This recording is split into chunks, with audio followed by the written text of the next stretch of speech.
जय हिंद साथियों, मैं अंकित कुमार यादव आप सभी का स्वागत करता हूं कक्षा 12वीं की इतिहास में, जिसमें चल रहा है प्रारंभ होने अध्याय 11, जिसका नाम है विद्रोह और राज। ये अध्याय भारत के पहले स्वतंत्रता संग्राम पर आधारित है। भारत का पहला स्वतंत्रता संग्राम 1857 को भारत का पहला स्वतंत्रता संग्राम माना जाता है। क्यों? क्योंकि इसके पीछे बहुत से कारण हैं। क्योंकि इस वक्त भारत ने अंग्रेजी शासन या कहिए कि ईस्ट इंडिया कंपनी के खिलाफ एक ऐसा संयुक्त मोर्चा तैयार किया था जिसने अंग्रेजी शासन को हिला दिया था। लेकिन हमारी अंदरूनी कमजोरियों के कारण, हमारी अंदरूनी कमजोरी, मैं बोल रहा हूं शब्द, ये बहुत अच्छे से ध्यान से सुनिएगा, अंदरूनी कमजोरियों के कारण ये विद्रोह अपने उस मुकाम तक नहीं पहुंच पाया जिस मुकाम को इसे प्राप्त करना था। तो आइए पढ़ते हैं और विस्तार पूर्वक जानते और समझते हैं कि 1857 का विद्रोह है क्या और इसे भारत का पहला स्वतंत्रता संग्राम क्यों कहा जाता है और अंग्रेज इसे सैनिक विद्रोह क्यों कहते हैं। जिन सैनिकों के दम पर अंग्रेजी शासन भारत में अपना शासन स्थापित कर पाई, उन सैनिकों ने विद्रोह किन कारणों से किया, क्या कारण थे विद्रोह के, और राजा महाराजाओं ने क्यों अंग्रेजी शासन का विरोध किया। इन सब बातों को हम बहुत विस्तार पूर्वक समझेंगे इस अध्याय में। हम अपने चल रहे हैं पहले स्वतंत्रता संग्राम की विस्तार पूर्वक चर्चा करने और जानने। इस विद्रोह को, इस आंदोलन को, अगर यह आंदोलन सफल होता तो भारत 100 साल पहले आजाद हो जाता और हमें 100 साल पहले आजादी मिल जाती। हमने वो कौन सी गलतियां की जिसके कारण हमें इसमें सफलता नहीं मिली। इन सब बातों को हम बहुत विस्तार पूर्वक इस अध्याय में चल रहे हैं जानने और समझने। ठीक है, तो आइए प्रारंभ करते हैं और पढ़ते हैं इसको। भारत में ब्रिटिश साम्राज्य के विरुद्ध व्यापक सामान्य विक्षोभ की परिणति 1857 के गदर में हुई। भारतवर्ष में ब्रिटिश शासन के तीव्र गति से विस्तार के परिणाम स्वरूप शासन प्रणाली में भी परिवर्तन हुआ, जिन्होंने भारतीय जीवन की शांत धाराओं को आंदोलित किया, जिसकी अभिव्यक्ति 19वीं शताब्दी के पूर्वार्ध में हुई विभिन्न विद्रोहों के माध्यम से हुई। 1816 का बरेली विद्रोह, 1831-32 का कोल विप्लव एवं छोटा नागपुर में अन्य विद्रोह, मुस्लिम आंदोलन जैसे सैयद अहमद एवं उनके शिष्य मीर नीसर अली या टीटो मीर के नेतृत्व में फिराजी उपद्रव, 1831-1855 में मोपला विप्लव एवं 1855 और 57 का सांथाल विद्रोह, ये सब विद्रोह तो दबा दिए गए, परंतु इन सब में अंतिम एवं सर्वाधिक व्यापक विद्रोह था 1857 का, जिसने पहली बार ब्रिटिश शासन को एक गंभीर चुनौती दी। ये विद्रोह 1857 का विद्रोह सिर्फ एक लौता विद्रोह नहीं है। 1857 के विद्रोह के पूर्व भी बहुत सारे विद्रोह हुए। आपने राजमहल की पहाड़ियां पढ़ी, राजमहल में रहने वाले घुमक्कड़ लोगों ने किस प्रकार से विरोध किया, आपने उसको भी जाना। सांथालों ने विद्रोह किया, आपने उसको भी जाना। मतलब ये पहला विद्रोह नहीं था, लेकिन इतना व्यापक विद्रोह इससे पहले नहीं हुआ था। अंग्रेजी शासन अर्थात ईस्ट इंडिया कंपनी के शासन के तरीके से भारत की जनता अब नाखुश थी। भारत की जनता अब आजादी चाहती थी, क्योंकि हद से ज्यादा अत्याचार था, हद से ज्यादा। आपने ये जाना कि वो किस प्रकार से आपकी मेहनत का पैसा आपसे चूस लेते थे, किस प्रकार से आपकी गाढ़ी कमाई आपसे छीन ली जाती थी, ये आपने जाना। तो इन सब कारणों के कारण भारतीय जनता तंग आ गई थी अंग्रेजी शासन से। वो चाहती थी इस शासन को उखाड़ फेंकना, जिससे कि वो अपने जीवन को अपने शर्तों पर जी सके और अपने जीवन को बेहतर बना सके। समझ में आई बात? तो इन सब बातों को तो ये पहला विद्रोह नहीं था, लेकिन 1857 का विद्रोह सबसे व्यापक विद्रोह था। उससे बड़ा विद्रोह उस समय कभी नहीं हुआ था, जिसे अंग्रेजी शासन उखड़ गया था। ये मान लीजिए आप, उखड़ गया था कुछ भारतीय लोगों के कारण।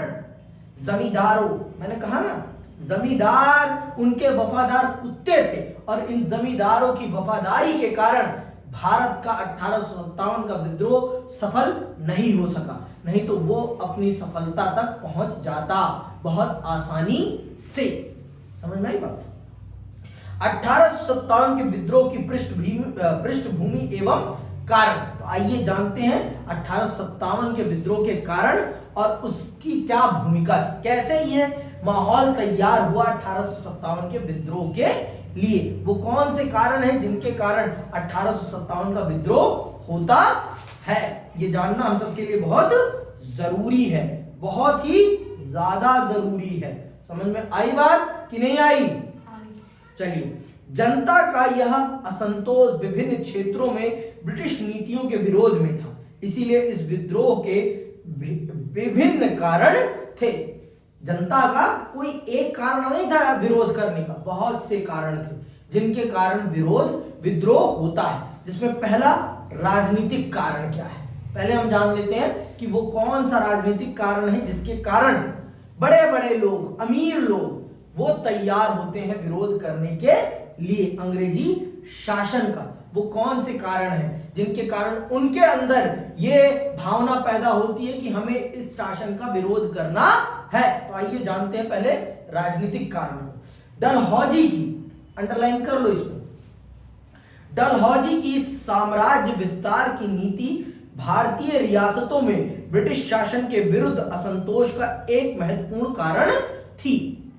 डलहौजी जो था वो विस्तारवादी व्यक्ति था, वो ज्यादा से ज्यादा क्षेत्र को अपने नियंत्रण में रखना चाहता था, मतलब ईस्ट इंडिया कंपनी के नियंत्रण में लाना चाहता था। तो उसने साम्राज्यों को हड़पने के लिए एक नई नीति अपनाई थी, और उस नीति के कारण बहुत से राजा महाराजाओं का साम्राज्य अपने आप अल्टीमेटली अंग्रेजी शासन में विलीन होता चला जाता है, जिस कारण से साम्राज्य के राजा महाराजाओं में अंग्रेजी शासन के खिलाफ विद्रोह की भावना पैदा होती है। तो सुनिए, हिंदू धर्म में स्वीकृत गोद लेने के अधिकार से वंचित करने वाले डलहौजी के व्यापगत के सिद्धांत डॉक्ट्रिन ऑफ लैप्स ने भारतीय रियासतों में एक आक्रोश को जन्म दिया। मतलब आप अपने गोद लिए हुए बच्चे को अपने साम्राज्य का राजा नहीं बना सकते, ठीक है? इसे कहते हैं doctrine of lapse, doctrine of lapse, व्यापगत के सिद्धांत। हिंदी में क्या कहते हैं? व्यापगत के सिद्धांत, अर्थात कि आप अपने गोद ली हुई औलाद को अपना उत्तराधिकारी नहीं बना सकते हैं। तो बहुत सारे राजा महाराजा थे जिनके बच्चे नहीं थे, तो वो अपने नेफ्यू, अपने भतीजों को गोद लेकर अपनी गद्दी पे बिठा देते। लेकिन अंग्रेजों ने ये नियम बनाया, डलहौजी ने ये नियम बनाया कि आपकी औलाद के अतिरिक्त आपका उत्तराधिकारी कोई और नहीं हो सकता, और दत्तक पुत्र तो कदापि नहीं हो। दत्तक मतलब गोद लिया हुआ बच्चा, वो कदापि नहीं हो सकता। तो इस प्रकार से उन्होंने भारत के कई सारे साम्राज्यों को हड़प लिया और अपने में विलीन कर लिया। इस सिद्धांत के बहाने डलहौजी ने उन बहुत सारे राज्यों को जिनका कोई स्वाभाविक उत्तराधिकारी नहीं था, अंग्रेजी राज्य में मिला लिया। सतारा, नागपुर, झांसी, जैतपुर, अंडरलाइन कर लो, सतारा, नागपुर, झांसी, जैतपुर, संभलपुर आदि बहुत से देशी राज्य ब्रिटिश भारतीय साम्राज्य में मिला लिए गए। इस सिद्धांत ने संपूर्ण भारतवर्ष में अशांति और संदेह की भावना उत्पन्न कर दी। समझ में आई बात? मतलब इस चीज ने पूरे भारत में एक अलग ही भावना को जन्म दे दिया कि ये लोग जबरदस्ती हमारे साम्राज्यों को हड़प रहे हैं, और प्रत्येक राज्य अपने भविष्य के संबंध में संदिग्ध और चिंतित हो गया। ब्रिटिश शासन के वफादार और शुभचिंतक बने रहने के बाद भी किसी को इस बात का विश्वास नहीं था कि उसकी स्वतंत्रता कब तक बनी रह पाएगी।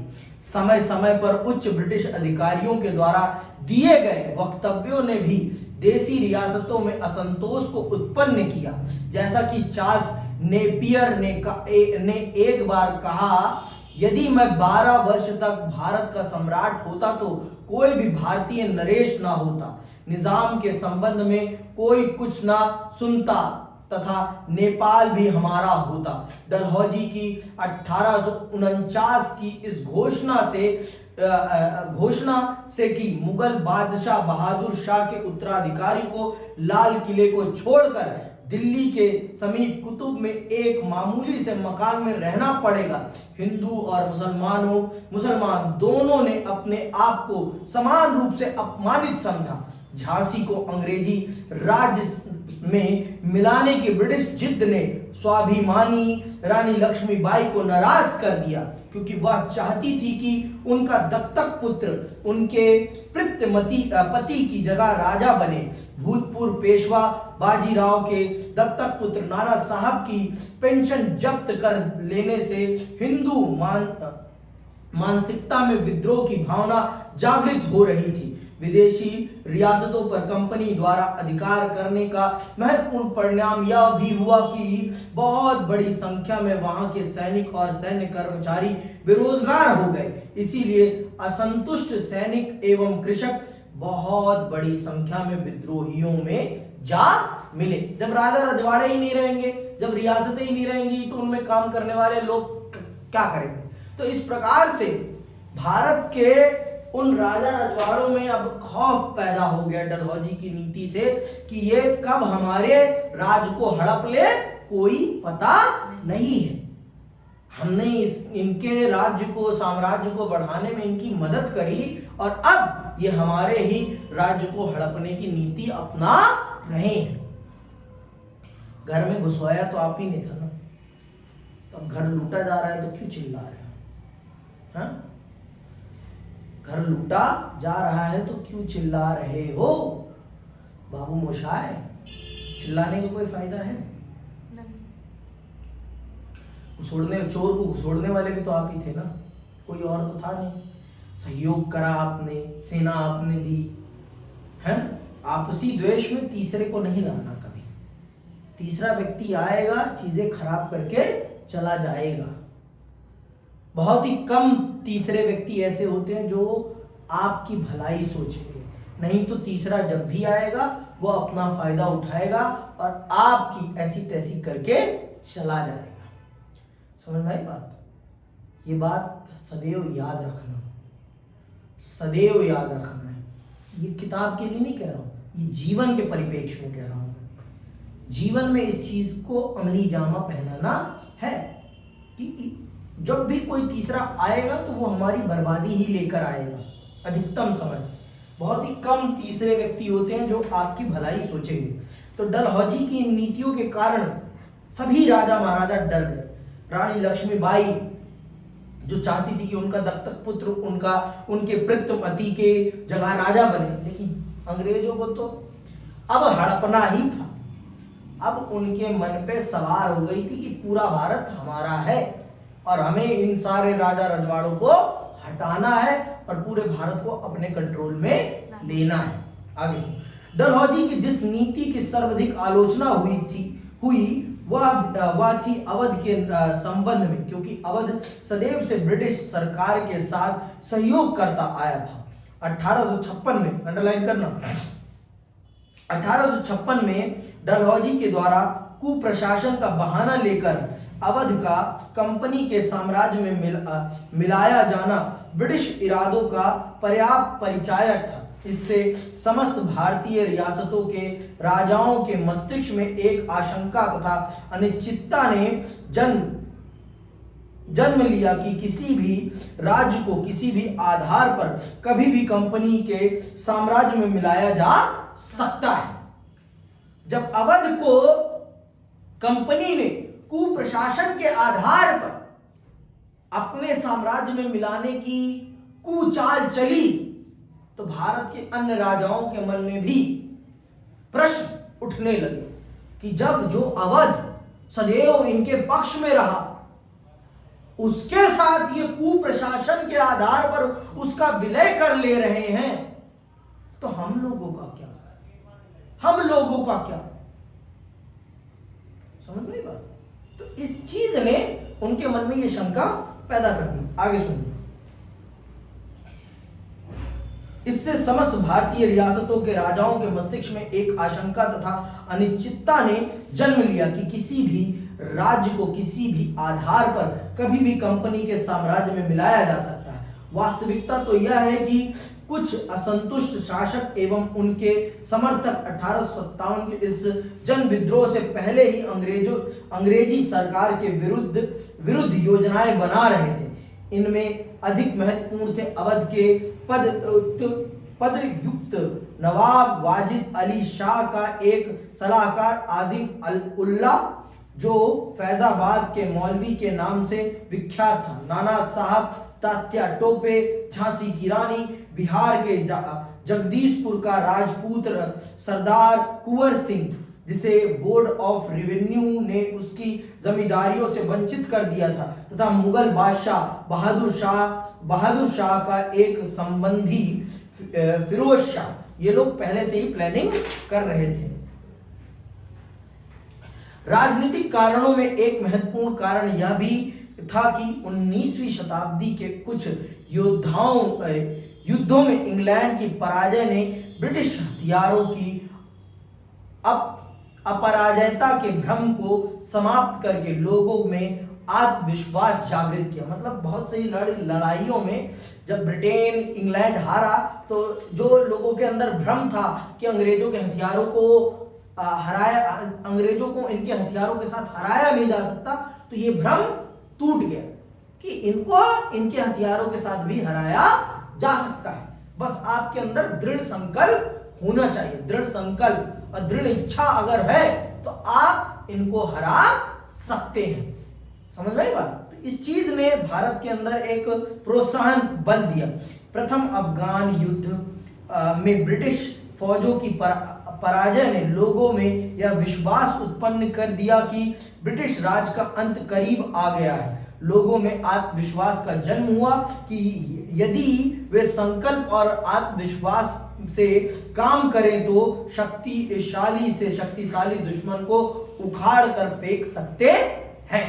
समझ में आई बात? उखाड़ कर आराम से फेंका जा सकता। अब आते हैं आर्थिक कारण। आर्थिक कारण सबसे बड़ा कारण है। आर्थिक कारण सबसे बड़ा कारण है विद्रोह के प्रारंभ होने का। ठीक है। 1857 के इस जन विद्रोह का एक महत्वपूर्ण कारण अंग्रेजों के द्वारा किया जाने वाला भारत का आर्थिक शोषण था। अधिकांश आधुनिक इतिहासकारों का यह विचार है कि जन असंतोष का शायद सबसे महत्वपूर्ण कारण देश का अंग्रेजों द्वारा आर्थिक शोषण और उसके पारंपरिक आर्थिक ढांचे का पूर्णतः विनाश था। समझ आएगा? देखो, आर्थिक कारण, जब आप किसी की पेट पर लात मारोगे तो वो उसका जवाब जरूर देगा ही देगा, आप पर उसका प्रहार करेगा ही करेगा। समझ में आई बात? वो जरूर उसका प्रहार करेगा। ठीक है। तो आर्थिक कारण को मैं एक बुनियादी कारण मानता हूं विद्रोह का, क्योंकि भारत के पूरे आर्थिक तंत्र को इन्होंने चौपट कर दिया था, जिससे कि भारत में बेरोजगारी 80 स्तर तक पहुंच गई थी। भारत को कंगाल बना दिया था इन्होंने अपनी आर्थिक नीतियों के कारण। भारत का पूरा व्यापार समाप्त कर दिया था। भारत के लोगों को मतलब हद से ज्यादा कंगाल बना दिया था। तो ये कारण माने जा सकते हैं जिनके कारण विद्रोह हुआ है। तो आर्थिक कारण को आप एक प्राथमिक कारण मान सकती हैं अंग्रेजों के खिलाफ खड़े होने का। अंग्रेजों के आगमन से पूर्व अन्य किसी भी शासक ने भारत का आर्थिक शोषण नहीं किया था। शासक चाहे जो भी रहा हो, सभी ने खेती बाड़ी, उद्योगों की उन्नति एवं प्रजा की भलाई के कार्यों को अपना नैतिक दायित्व समझा था। लेकिन अंग्रेजों ने हर संभव तरीके से धन वसूल करने की नीति अपनाई एवं भारत के धन को इंग्लैंड भेजना शुरू कर दिया। कृषि भूमि तथा भू राजस्व के संबंध में अंग्रेजी नीति के परिणाम स्वरूप बहुत बड़ी संख्या में किसानों की जमीन उनके हाथों से निकलकर जमींदारों एवं महाजनों के हाथों में चली गई। भू राजस्व की बढ़ी हुई दरों के कारण या तो किसानों को लगान न दे सकने के कारण भूमि से हाथ धोना पड़ता था या भूमि की नीलामी से बचने के लिए महाजन से ब्याज की किसी भी दर पर ऋण लेना पड़ता था। दोनों ही स्थितियां किसान के लिए हानिकारक थी। तो अंग्रेजों की आर्थिक नीतियों ने भारत के किसानों की रीढ़ तोड़ दी थी। तो अब स्वाभाविक है भाई, जब आप किसी के पेट पर लात मारोगे तो वो क्या करेगा? चुप तो नहीं बैठेगा, वो भी कोशिश करेगा आप पर प्रतिकार करने की। वो भी ये प्रयास करेगा कि प्रतिकार किया जाए। कब तक सहा जाए? सैनिक की भी तो एक सीमा होती है, और जब वो सीमा क्रॉस हो जाती है तो प्रतिकार होता ही होता है। और जब प्रतिकार होता है तो क्या होता है? विद्रोह होता है। समझ में आई बात? आगे सुनो। ईस्ट इंडिया कंपनी की नीतियों के कारण यहाँ का एक वस्त्र उद्योग नष्ट हो गया। मतलब भारत के पूरे वस्त्र उद्योग को तो इन्होंने नष्ट कर दिया अपने इंग्लैंड के कपड़ों को बेच कर। ठीक है, नष्ट हो गया एवं हथकरघा उद्योग एवं शिल्प सभी समाप्त हो गए। उससे मजबूर होकर अधिकांश लोग कृषि पर निर्भर हो गए, जिससे भूमि पर अत्यधिक दबाव बढ़ गया। लाखों बुनकर बेकारी और भुखमरी का शिकार हुए। भारतीय हस्तशिल्प की तबाही का परिणाम यह हुआ कि जो शहर अपनी विनिर्मित वस्तुओं के लिए प्रसिद्ध थे वे तबाह हो गए। ढाका, सूरत, मुर्शिदाबाद जैसे समृद्ध औद्योगिक क्षेत्र बिल्कुल उजड़ गए। व्यापार के संबंध में भी सरकार ने जो नीति अपनाई वह भी विशुद्ध रूप से अंग्रेजी व्यापार एवं उद्योग का हित देखकर तय की गई थी। भारतीय वस्तुओं के यूरोप को निर्यात को रोकने के लिए उन पर भारी निर्यात कर लगा दिया जाता था। इससे भारतीय व्यापार को भारी आघात पहुंचा। भारतीय व्यापारी अब यूरोपीय व्यापार के साथ प्रतिद्वंदता के योग्य नहीं बचे। इस सर्वग्रीण आर्थिक शोषण ने भारत की आर्थिक प्रगति पर जो रोक लगाई वह भी भारतीयों के ब्रिटिश सत्ता के विरुद्ध आक्रोश का एक महत्वपूर्ण कारण बनी, जिसकी अभिव्यक्ति 1857 के विद्रोह में हुई। तो ये व्यापार को जिस प्रकार से अंग्रेजों ने भारत के तबाह किया वो एक बहुत बड़ा कारण बनता है। किसका? विद्रोह का। भाई आप मेरे पेट पर लात मार रहे हो, जब पेट पर बात आएगी तो जब पेट के लिए बंदूक चलाई जा सकती है तो जब आप तो विद्रोह क्यों नहीं किया जा सकता? करोगे कि नहीं करोगे? अब आपसे आपकी कोई नौकरी छीनेगा बेवजह तो क्या करोगे? विद्रोह करेंगे। स्वाभाविक सी बात है।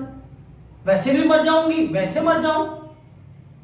वैसे मरना मतलब गरिमा के साथ मरना, भूखमरी में मरना मतलब चिंदी चोरी वाली मरना।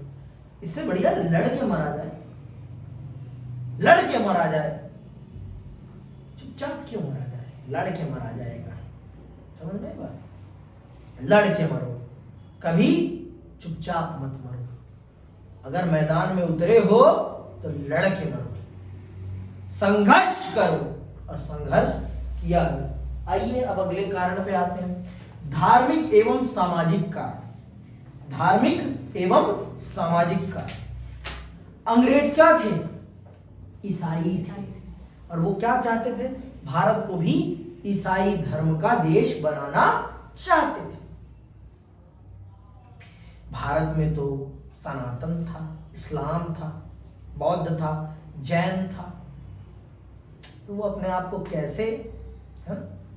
कैसे बनने देते? और अच्छा, कोई शासक क्यों चाहता है कि उसी के धर्म में लोग आ जाए? जैसे कि आसानी होती है उनको रूल करना। जैसे आज के टाइम पर माननीय प्रधानमंत्री जी धर्म की गोली देकर मुझे ही वोट दो, मुझे ही वोट दो, वो तरीका है आपको मूर्ख बनाने का। आप उनसे फिर बुनियादी प्रश्न ना करें। जिन पर प्रश्न करना चाहिए वो प्रश्न आप भूल जाए, नेग्लेक्ट हो जाए, इसलिए ऐसा किया जाता है। वैसे आप मुझसे इस बात पर सहमत नहीं है। ठीक है। भारतवर्ष की सामाजिक संस्थाओं में ब्रिटिश हस्तक्षेप भी भारतीयों के असंतोष का एक महत्वपूर्ण कारण था। भारत में अंग्रेजों द्वारा ईसाई धर्म का जो प्रचार किया गया, उससे जनता में यह भय व्यक्त हो गया कि ब्रिटिश राज्य उनके धर्म के लिए खतरा है। ईसाई धर्म सुधारक स्कूलों, अस्पतालों एवं बाजारों आदि में सक्रिय रूप से नजर आने लगे, जिनका सरकार का संपूर्ण समर्थन प्राप्त था। यह ईसाई प्रचारक न केवल जनता का धर्म परिवर्तन कराने की कोशिश करते थे, वह हिंदू धर्म एवं इस्लाम धर्म दोनों ही धर्मों की हंसी उड़ाते थे तथा उग्र आलोचना भी करते थे। सरकार ने 1850 में हिंदू उत्तराधिकार नियम में परिवर्तन करके इस बात की व्यवस्था कर दी कि ईसाई धर्म ग्रहण करने वाला, अंडरलाइन कर ले, ईसाई धर्म ग्रहण करने वाला व्यक्ति अपने पैतृक संपत्ति में हिस्सा प्राप्त कर सकता है। ईसाई धर्म प्रचारकों की सुरक्षा के लिए पुलिस का इंतजाम किया गया था और सरकारी खर्च से फौजों में पादरी रखे जाने लगे। अनेक सिविल और फौजी अफसर ईसाई धार्मिक प्रचार को बढ़ावा देना तथा सरकारी स्कूलों और यहां तक कि जेलों में भी ईसाई धर्म की शिक्षा की व्यवस्था करना अपना कर्तव्य समझने लगे। इससे जनता में अपने धर्म के प्रति डर उत्पन्न हो गया। कंपनी के बोर्ड ऑफ डायरेक्टर्स के प्रधान मैग्निकल्स ने कहा था, परंपरा ने भारतवर्ष का विशाल साम्राज्य इंग्लैंड को इसलिए सौंपा है, परमात्मा ने भारतवर्ष का विशाल साम्राज्य इंग्लैंड को इसलिए सौंपा है कि ईसा मसीह का झंडा भारत में एक छोर से दूसरे छोर तक शान से फहराए। तो भारत के लोग, भारत के हिंदू भी, भारत के मुसलमान भी, दोनों ही अपने धर्म के प्रति बहुत कट्टर है।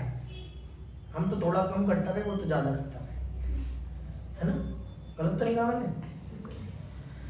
तो कट्टरता ने फिर वेग भरा कि भैया हमारा धर्म परिवर्तन कैसे होगा। अब भाई देखो, जो लोग धर्म के ठेकेदार हैं, अगर धर्म से जनता ही चली जाएगी तो धर्म की ठेकेदारी कैसे कर पाओगे? धर्म की ठेकेदारी तभी हो पाएगी ना जब धर्म को मानने वाले लोग रहेंगे। तो भारत के जो धर्म के ठेकेदार लोग थे, उनको डर हुआ, उनको इस बात का डर हुआ कि अगर अब हमने नहीं रोका तो हमारे लिए संकट खड़ा हो जाएगा। हमारी जनता को जबरदस्ती ये लोग कन्वर्ट कर लेंगे, तो हमारी दुकान कैसे चलेगी? फिर दोनों ही धर्मों की हमारी दुकान पर खतरा पैदा हो जाएगा। इसे रोकना ही होगा, इसे रोकना ही होगा। समझ आई बात? तो इसे रोकने के लिए फिर धर्म के ठेकेदारों ने काम करना प्रारंभ किया। दोनों ही धर्मों के ठेकेदारों ने प्रमुख भूमिका निभाई इस चीज के लिए। इसके अतिरिक्त मंदिरों, मस्जिदों तथा उनके पुरोहितों एवं इमामों आदि की जमीन पर जो पहले लगान से मुक्त थी, कर लगाए जाने से जनता की भावनाओं को ठेस पहुंची। अंग्रेजों के द्वारा सती प्रथा का उन्मूलन, विधवा पुनर्विवाह तथा लड़कियों के लिए पाश्चात्य शिक्षा की व्यवस्था आदि ने रूढ़िवादी भारतीय जनमानस को चोट पहुंचाई, जिससे वे सरकार की प्रत्येक नीति को संदेह से देखने लगे और सरकार को अपना शत्रु समझने लगे। समझ रहे हैं? यहाँ पर यह समझ लेना चाहिए कि भारतीय जनमानस में ब्रिटिश शासन के विरुद्ध असंतोष का एक मूल कारण उसका विदेशीपन था। डॉक्टर बिपिन चंद्र ने लिखा है कि अंग्रेज भारत में हमेशा विदेशी बने रहे, उनके और भारतीयों के बीच कोई सामाजिक कड़ी नहीं थी और ना ही कोई संपर्क था। बहुत बड़े इतिहासकार हैं बिपिन चंद्र, ठीक है, वो रखी उनकी किताब वहां पे रखी है। अपने पूर्ववर्ती विदेशी विजेताओं के विपरीत वे भारत के उच्च वर्ग के लोगों के साथ भी सामाजिक तौर पर मेल जोल नहीं रखते थे। उनमें जातिगत श्रेष्ठता की भावना थी और वे भारतीयों को तिरस्कार और अहंकार भरी निगाहों से देखते थे। इसीलिए कहा भी जाता था कि सर्वोच्च श्रेणी के भारतवासी भी अफसरों के सामने मन में डर लिए हुए और कांपते हुए आते थे। वस्तुतः इन सब का कारण यह था कि अंग्रेज भारत में बसने के लिए और भारत को अपना घर बनाने के लिए नहीं आए थे। उनका मुख्य लक्ष्य अपने को समृद्ध बनाना और धन लेकर ब्रिटेन वापस जाना था। भारत के लोगों को अपने नए शासकों के मूल विदेशी चरित्र के बारे में पूरी तरह पता था। यही कारण है कि उन्होंने प्रारंभ से ही अंग्रेजों को अपना हितैषी मानने से इनकार कर दिया और वे उनके प्रत्येक कार्य को संदेह की दृष्टि से देखते थे। यही कारण है कि वे लोग भी उनकी समृद्धि में ब्रिटिश शासन का योगदान रहा था। अंग्रेजों की पराजयों के से अंदर ही अंदर खुश होते थे। इस प्रकार भारतीय जनता में एक असंतुष्ट सी अंग्रेज विरोधी भावना थी, जिसकी अभिव्यक्ति 1857 के विद्रोह से पहले जन विद्रोह में हुई। ठीक है, तो ये आपने मोटा मोटी समझा, ये प्रमुख 3 कारण आपने समझे कि ये 3 कारण वो तात्कालिक कारण हैं जिन्होंने जनता के मन में आक्रोश की भावना को पनपाया, आक्रोश की भावना को पनपाया है और जिसने भारत की जनता में विद्रोह को हवा दी है। अब आते हैं सबसे बड़े कारण पर, सैनिक कारण। जिस सेना के दम पर अंग्रेजी शासन खड़ा था भारत में, उस सेना से भी अंग्रेज भेदभावपूर्ण बर्ताव करते। भारतीय सैनिकों के साथ वो भेदभावपूर्ण बर्ताव करते थे, उनको निम्न दर्जे का समझते थे। पूरी अंग्रेजी शासन भारतीय सैनिकों के दम पर खड़ी थी, लेकिन भारतीय सैनिक कभी अंग्रेजी सिपाहियों जितनी तनख्वाह नहीं प्राप्त करता था, अंग्रेजी सिपाहियों जितना भोजन बेहतर नहीं प्राप्त कर सकता था, कुछ भी नहीं। भारत का सिपाही सिपाही ही रहकर मर जाता था, लेकिन अंग्रेज ब्रिटेन से आया एक मामूली सिपाही एक बड़ा अफसर बन जाता था। तो इस भेदभावपूर्ण नीतियों ने भी भारतीय सैनिकों में आक्रोश की भावना को पैदा किया। सुनिएगा, सैनिक असंतोष न केवल इस विद्रोह का तात्कालिक कारण था, वह एक महत्वपूर्ण कारण भी था। अंग्रेजों को भारतीय सेना द्वारा ही अपना राज्य स्थापित करने में सहायता प्राप्त हुई थी। भारतीय सैनिक उनके प्रति अपना कर्तव्य पूर्ण निष्ठा से निभाते रहे, परंतु इसके बावजूद भी अंग्रेजों ने उनके प्रति ऐसी नीति अपनाई जिससे सैनिक विद्रोह करने के लिए बाध्य हुए। इन कारणों में प्रमुख था भारतीय सैनिकों का, अंडरलाइन कर लो, इन कारणों में प्रमुख था भारतीय सैनिकों का अंग्रेज सैनिकों की अपेक्षा हे दृष्टि से देखा जाना। मतलब उनको हे निम्न दृष्टि से देखते थे। कौन? अंग्रेज के बच्चे। ठीक है, देखा जाना। सरकार अंग्रेज सैनिकों के सुख का तो ध्यान रखती थी, परंतु भारतीय सैनिकों की जरूरतों की अपेक्षा करती थी। अपने जैसे किसी ब्रिटिश सिपाही की तरह अच्छा सैनिक होने के बावजूद भी भारतीय सैनिक को ब्रिटिश सिपाही से कम वेतन मिलता था तथा उसके रहने और खाने पीने की व्यवस्था भी घटिया होती थी। सैनिकों को फौज में उन्नति की कोई संभावना न थी, क्योंकि कोई भी भारतीय सिपाही सूबेदार के पद से ऊपर नहीं जा सकता था। भारतीय सैनिक कभी भी ऊंचे पदों पर नहीं रखे जाते थे और अंग्रेज सैनिकों का वेतन भी उनकी अपेक्षा अधिक होता था। अंग्रेजों के द्वारा यह जो हीनता की भावना भारतीय सैनिकों के ऊपर जबरदस्ती थोप दी गई थी, उससे भारतीय सैनिकों में बड़ा रोष था। ब्रिटिश इतिहासकार T.R. होल्मस ने लिखा है, उसमें हैदर अली जैसी प्रतिभा के लक्षण हो सकते थे, मगर वह यह जानता था कि वह एक अंग्रेज अफसर जितना वेतन नहीं पा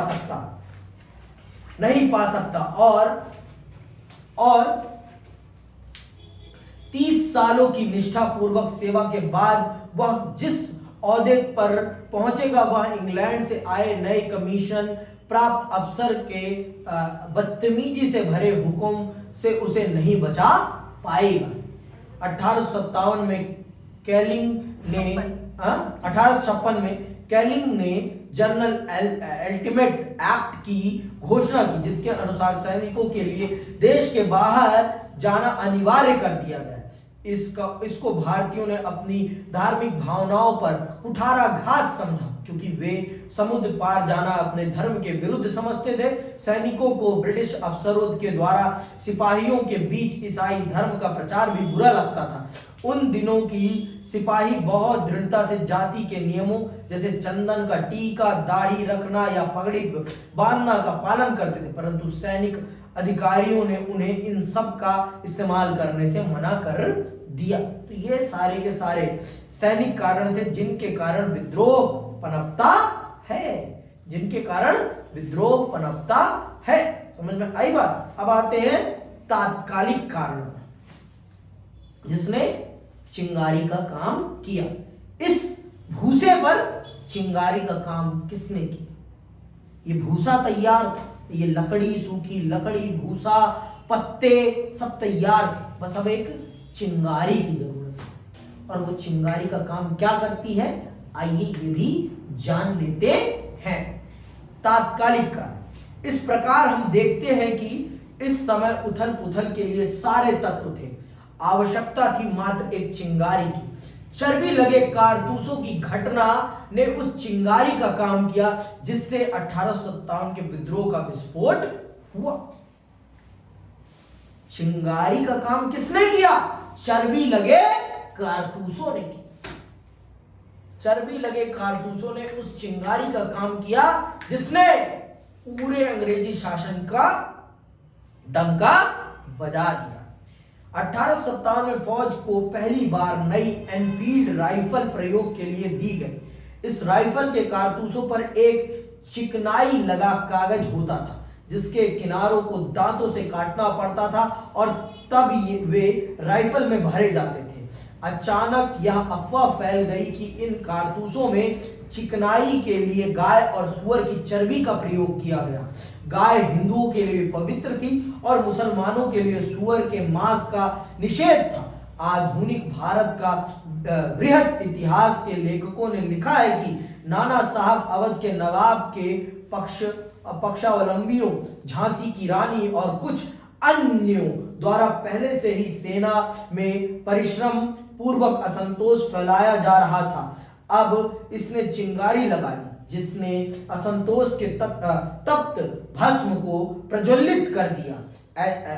एचनेस ने लिखा है, जिस तरह चिंगारी सूखी लकड़ी पर गिरती है, उसी तरह कारतूसों के सच न लगने वाली कहानी इस जलने वाली सामग्री पर गिर पड़ी और इस प्रकार सतलज से नर्मदा तक समस्त देश जलने लगा। तो ये इस चिंगारी ने ऐसा काम किया कि फिर अंग्रेज सिपाहियों को रोकने में समर्थशाली नहीं हो सके, क्योंकि भारत में कुछ चले या ना चले, धर्म बहुत अच्छे से चलता है।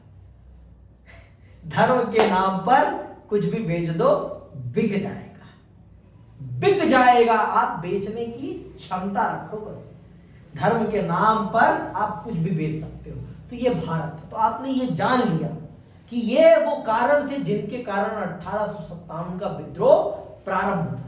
अब आगे क्लास में और इसे विस्तार पूर्वक समझेंगे, अफवाहों का क्या योगदान है, इस चीज को भी हम समझेंगे। तो आज के लिए बस इतना ही, इसी के साथ मैं विदा लेता हूं। जय हिंद, जय भारत।